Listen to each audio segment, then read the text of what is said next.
कहानी समझने के लिए डिस्क्रिप्शन के लिंक से पहले के पार्ट जरूर देखें और वीडियो को हाइप जरूर करें। इसके शुरुआत में हमें दिखाया जाता है कि यूजीन सपने में अपने भाई की मौत के बारे में देख रहा होता है और चिल्लाकर उठ जाता है, जिससे उसकी सर्वेंट भी डर जाती है। इसके बाद यूजीन बिना कुछ देखे एक अटैक करने लगता है और कहता है, मैं तुम्हें मार डालूंगा।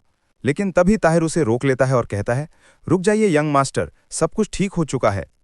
तब यूजीन को होश आता है और वो रोने लगता है। तभी घर के बाहर से चिल्लाकर उसकी मॉम कहती हैं, सन, क्या तुम उठ गए?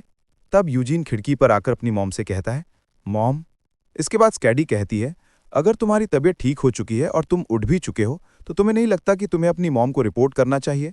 इसके बाद वो अपने हाथ फैलाकर कहती है, अब जल्दी से नीचे आओ। इसके बाद यूजीन बिना कुछ सोचे खिड़की से कूद जाता है और अपनी मॉम की तरफ जाने लगता है। ये देखकर तैर कहता है, यंग मास्टर, ये तरीका बहुत खतरनाक है, आपको ऐसा नहीं करना चाहिए। क्या आप भूल गए कि आप हाल ही में बहुत बीमार थे? इसके बाद स्कैडी यूजीन को कैच कर लेती है और अपनी गोद में लेकर कहती है, यूजीन, तुम तो सच में बहुत बड़े हो चुके हो। तब यूजीन रोते हुए कहता है, मुझे माफ कर देना मॉम, ये सब मेरी गलती है। मुझे बचाने के चक्कर में बिग ब्रदर की मौत हो गई। इसके बाद स्कैडी यूजीन को नीचे रखते हुए कहती है, तुम ये क्या कह रहे हो? वो अभी भी जिंदा है। तब यूजीन कहता है, क्या सच में? और सीन शिफ्ट होता है और हमें दिखाया जाता है हिंदल के पूरे शरीर पर पट्टियां लगी होती हैं, लेकिन वो अभी भी जिंदा होता है और यूजीन से कहता है, लगता है कि हम दोनों का रोल बदल चुका है।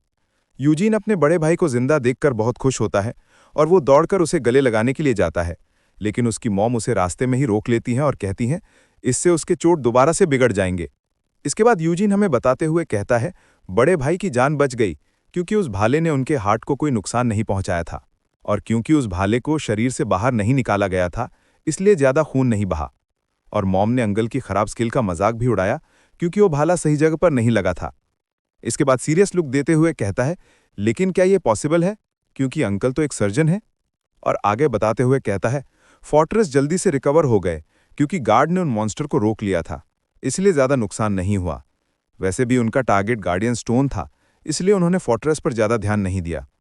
अनफॉर्चुनेटली मैंने सुना कि गार्डियन स्टोन डिस्ट्रॉय हो गया जिस समय मैं बेहोश था।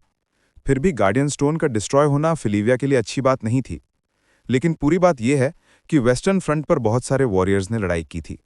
हालांकि वहां जीत हमारी ही हुई थी क्योंकि मेरे बड़े भाई ने वहां पर मदद टाइम पर भेज दिया था, जिससे हमारा बहुत कम नुकसान हुआ, लेकिन फिर भी लोग मरे थे। उस दिन फिलिविया को बहुत नुकसान हुआ क्योंकि फैमिली काउंसिल के 21 मेंबर और कई सौ बहादुर वॉरियर्स ने अपनी जान गंवा दी। इसके बाद सीन शिफ्ट होता है और हमें दिखाया जाता है यूजीन उन दोनों ट्विन्स के साथ उन सभी वॉरियर्स के ग्रेव के पास होता है, जहां रोते हुए उनमें से एक ट्विन कहता है, उन कमीनों ने हमारे ग्रैंडफादर को भी मार दिया। इसके बाद यूजीन इससे कहता है, यूजीन, अब मैं स्ट्रांग बनूंगा, तुमसे भी ज्यादा स्ट्रांग, ताकि हमारे साथ ऐसा कुछ दोबारा ना हो। इसके बाद उस दिन भी कहता है, मैं भी स्ट्रांग बनूंगा, कम से कम इतना स्ट्रांग तो बनूंगा ही कि उनसे अपने लोगों को बचा सकूं। लेकिन फिर भी क्या तुम्हें लगता है कि तुम मुझसे ज्यादा स्ट्रांग बन सकते हो? इसके बाद वो ट्विन कहता है, तुम बस हमसे थोड़ा सा ही स्ट्रांग हो, मैं जल्दी ही तुमसे ज्यादा स्ट्रांग बन जाऊंगा और तुम्हें इस बात पर घमंड करने की जरूरत नहीं है। तब यूजीन कहता है, नहीं, तुम गलत समझ रहे हो, मैं मैजिक स्कूल नहीं जा रहा क्योंकि यहां रहकर मैं भी फिलिविया को गार्ड करूंगा। ये बात सुनकर वो दोनों ट्विन्स भी कंफ्यूज हो जाते हैं और इसके बाद सीन शिफ्ट होता है और हमें दिखाया जाता है यूजीन अपने टीचर के पास बैठा होता है और कहता है, मुझे माफ करना टीचर, आपने मुझे बहुत कुछ सिखाया है, लेकिन लगता है कि अब मैं समझ चुका हूं कि मेरी रिस्पॉन्सिबिलिटी क्या है।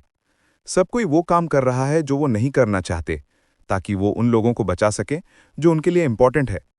मैं उस समय थोड़ा सेल्फिश हो गया था, लेकिन अब मुझे समझ आ रहा है कि एक नोबल की असली ड्यूटी क्या होती है। इस पूरे टाइम उस यूजीन की टीचर उसे कुछ बताना चाह रही होती हैं, लेकिन यूजीन आगे कहता है, अब बस मैं अपने लोगों को बचाना चाहता हूं। तभी उसके पीछे से उसकी मॉम कहती हैं, ये सब तुम मुझे सुनाने के लिए कह रहे हो ना? यूजीन अपनी मॉम को अपने पीछे अचानक देखकर चौंक जाता है और कहता है, मॉम, आप यहां क्या कर रही हैं?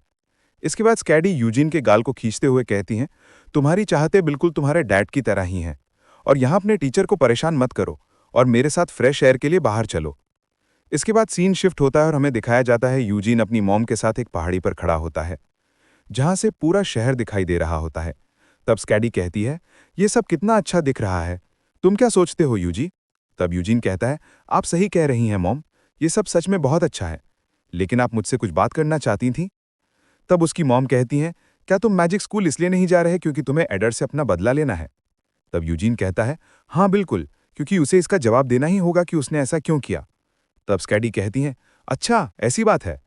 मुझे लगता है कि तुम्हारे दिल में नफरत से ज्यादा कंफ्यूजन भरी है।